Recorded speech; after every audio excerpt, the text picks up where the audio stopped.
A bit about Freddie Kitchens. Was he the front runner for the head coaching job all the way, and it was just phony interviews set up? I don't know if he was the front runner at the absolute beginning of the process, but he certainly got on their radar. It's funny, John Dorsey has said a number of times that the fourth preseason game last year is when he really impressed him, because Todd Haley let Freddie Kitchens call plays. Right. And he kind of said, wow, did he just do that? And you think fourth preseason game, in Detroit, the Battle of the Barge, or whatever you want to call it. But that's sort of when he got on John Dorsey's radar as a coordinator possibility. I thought the fourth exhibition game meant nothing.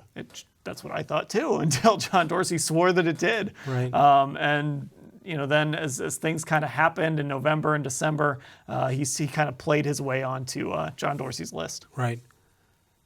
I wonder, because no other team asked permission to talk to him. Is that correct? Or if they did, it was rejected because Dorsey knew what he wanted to do with him. Yeah, not that I know of. There were some rumors that maybe some teams would like him as a coordinator, right. But I think that momentum was really starting to build for him to get the job. So I asked you first if Freddie Kitchens ever had was the front runner.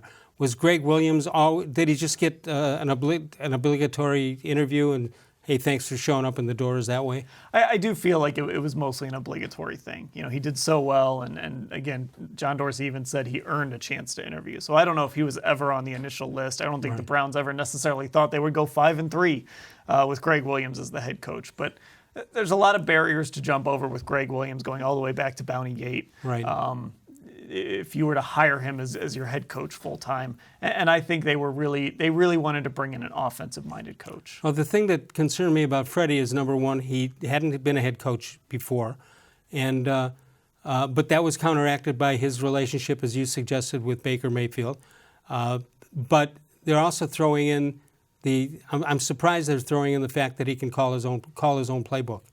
Yeah, and I think for Freddie that he's thinking that's why he got the job. So he's gonna call the plays, and that's what he wants to do.